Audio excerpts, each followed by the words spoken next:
আমের কলম চারা তৈরির অনেকগুলো পদ্ধতি রয়েছে। এর মধ্যে একটি হলো আটি কলম বা ইংরেজিতে বলে স্টোন গ্রাফটিং। এই পদ্ধতিতে এরকম আমের ছোট চারা রুট স্টক হিসেবে ব্যবহার করা হয়। এই রুট স্টকের সাথে যে আটিটি রয়েছে এতে প্রচুর পরিমাণে খাদ্য সঞ্চিত থাকে। এই সঞ্চিত খাদ্য থাকার কারণেই মূলত কলমটি সহজে জোড়া বাঁধে। বর্তমানে আমের মৌসুম চলছে, তাই এরকম ছোট আমের চারা খুব সহজে পাওয়া সম্ভব। কলম চারা তৈরির জন্য প্রথমে এরকম কিছু আমের চারা সংগ্রহ করে নেব।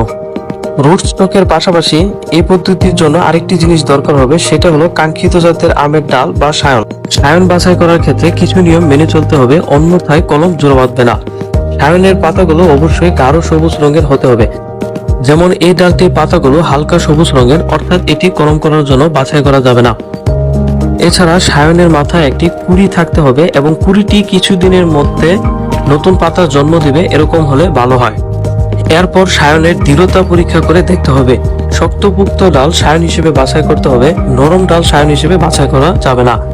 দৃঢ়তা পরীক্ষা করার জন্য আমরা ডালে হাতের সাহায্যে চাপ প্রয়োগ করে দেখব। যেমন এই ডালটি সহজে বেঁকে যাচ্ছে, অর্থাৎ এটি কলম করার জন্য উপযোগী নয়।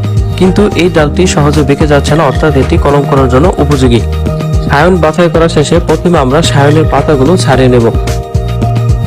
এরপর সায়নের নিচের অংশ তির্যকভাবে কেটে নেব। এক্ষেত্রে কাটার যন্ত্রটি অবশ্যই ধারালো হতে হবে। এরকম চিকন করে সায়নটির নিচের দিকের উভয় পাশ কেটে নেব। এরপর রুট স্টক চারার 2 থেকে 3 ইঞ্চি উপরে কেটে নিতে হবে।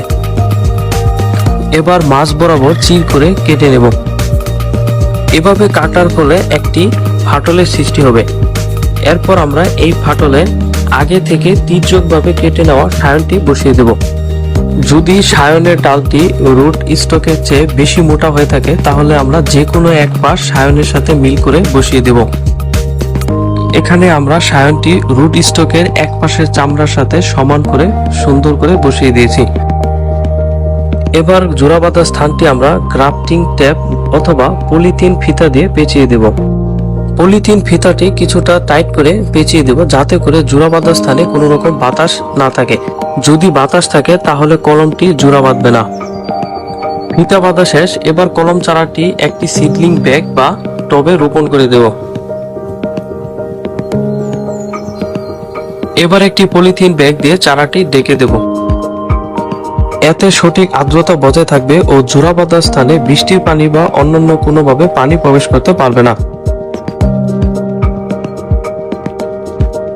এবার পানি দিয়ে মাটিটি ভিজিয়ে দেব এবং পরবর্তীতে মাটি শুকিয়ে গেলে নিয়মিত পানি দেব। সাধারণত 25 থেকে 30 দিনের মধ্যে কলমটি জোড়া বেঁধে যায় এবং নতুন পাতা বের হতে থাকে। নতুন পাতা বের হওয়া শুরু হলে আমরা পলিথিন ব্যাগটি খুলে দেব।